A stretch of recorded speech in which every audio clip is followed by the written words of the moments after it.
সবার কাছে খুব সামান্য টাকা হলেও আমার কাছে বিশাল অঙ্কের একটা টাকা, যা আমি গত কয়েক মাস ধরেই একটু একটু করে জমাচ্ছিলাম বিশাল একটা দায়িত্ব পালন করার জন্য। দায়িত্বটা কাঁধে নিয়ে আমার খুব ভয় করছিল যে আমি ঠিকঠাকভাবে পালন করতে পারবো কিনা। সবসময় আমার ভয় কাজ করলেও আমার সেই ভয়কে সব সময় সাহস জুগিয়ে গেছেন আমার হাজব্যান্ড এবং আমার পরিবারের সবাই। আসসালামু আলাইকুম, কেমন আছেন সবাই? ঈদ মোবারক সবাইকে। তো গত ভিডিওতেই আমি বলেছিলাম যে আমি বড় একটা দায়িত্ব পালন করতে যাচ্ছি, সবাই আমার জন্য অনেক অনেক বেশি দোয়া করবেন যাতে আমি দায়িত্বটা ঠিকঠাকভাবে পালন করতে পারি। তো আজকে আমি বলছি সেই দায়িত্বটা কি। দায়িত্বটা হলো, আমি যখন থেকে ফেসবুকে টুকটাক কিছু টাকা আর্ন করতে শুরু করি এবং পাশাপাশি ইউটিউব থেকে, তখনই মনে মনে একটা চিন্তাভাবনা ছিল যে সামনে কোরবানি ঈদে আমি আমার শ্বশুরবাড়ির এলাকাতে যারা কখনো কোরবানি দিতে পারে না, একেবারে বলতে পারেন খুব কষ্টে তাদের দিন কাটে এবং একমাত্র কোরবানি ঈদ ছাড়া তাদের কখনোই মাংস খেতে পারেন না, তো এই রকম মানুষদের জন্য আমি আমার একটা কোরবানি দিব, সেটা শুধুমাত্র আমার এই ফেসবুক এবং ইউটিউবের এই টাকা থেকে। তো যেই কথা সেই কাজ, আমি একটু একটু করে টাকা জমাচ্ছিলাম গত কয়েক মাস ধরেই।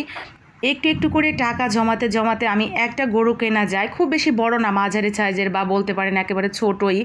তো সেই পরিমাণ টাকা আমি একটু একটু করে জমিয়ে আজকে আমার হাজব্যান্ডের হাতে তুলে দিলাম, শুধুমাত্র সেই সমাজের সেই সব মানুষদের জন্য আমার এই কুরবানিটা উৎসর্গ করেছি। আর আজকে আমাদের দুইটা গরু কেনা হবে, একটা ওই যে আমার ফেসবুকের এবং ইউটিউবের যে টাকাটা আমি বললাম সেটা থেকে, আর একটা গরু কেনা হবে আমার হাজব্যান্ড এবং আমার দেবর মিলে, দুজনে মিলে একটা গরু কিনেছে। তো মোট দুইটা গরু কিনে ওই যে ওরা দুই ভাই চলে আসছে, আর আমি জাস্ট আমার বাচ্চাদের জন্য কিছু কেনাকাটা ছিল টুকিটাকে, সেগুলো কিনতে গিয়েছিলাম বাজারে, সেখান থেকে টাকাটা তুলেই ওকে আমি দিয়ে চলে আসছিলাম আগেই বাসায়। আর ওরা দুই ভাই এবং আমার দুই ছেলেও ছিল ওর সাথে। তো এই যে দুইটা গরু নিয়ে ওরা চলে আসছে।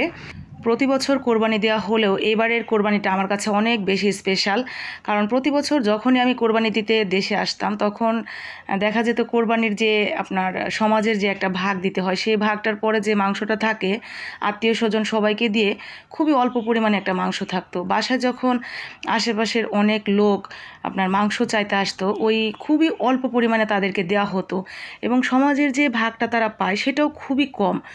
তো সেই হিসেবে আমার সবসময় মাথায় কাজ করতো যে একটা পরিবারে যখন আপনার 3 জন 4 জন বা 5 জন 6 জন মানুষও থাকে, তো ওনারা এক বেলাও খেতে পারে না, এতটুকু মাংস নিয়ে মুখটা খুবই মলিন করে এরা চলে যেত। তো আমার বিষয়টা খুবই খারাপ লাগতো। এক এক সময় এমনও হতো যে বাসাতে যে মাংস আছে আমি সবার অগোচরে একটু বেশি বেশি করে ওনাদেরকে দিয়েও দিতাম।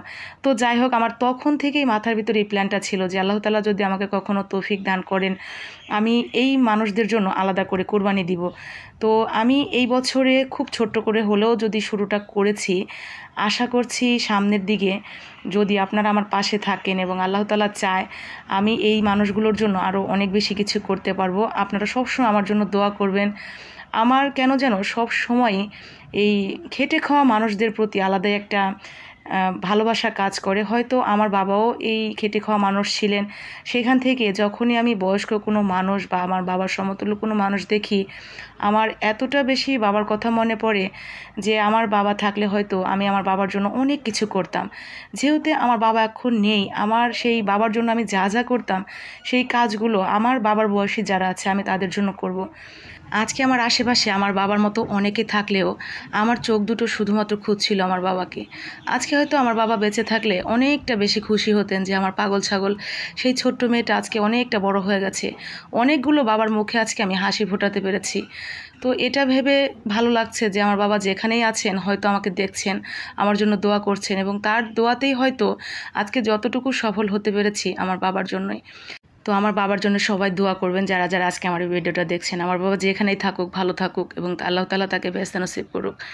তো আজকে আমি যেই দায়িত্বটা নিয়েছিলাম, আমার সর্বক্ষণই ভয় কাজ করছিল যে আমি এই দায়িত্বটা ঠিকঠাকভাবে পালন করতে পারবো কিনা, বা যাদের জন্য আমি এই কাজগুলো করছি তাদের মুখে শেষমেশ আমি হাসিটা ফোটাতে পারবো কিনা। তো আমরা দুই যা মিলে সমস্ত মাংসগুলো কাটছিলাম, আর আমাদের যাদের জন্য আমি কুরবানিটা দিচ্ছি ওখান থেকে 5 জন আমাকে হেল্প করেছেন এই মাংস কাটার জন্য।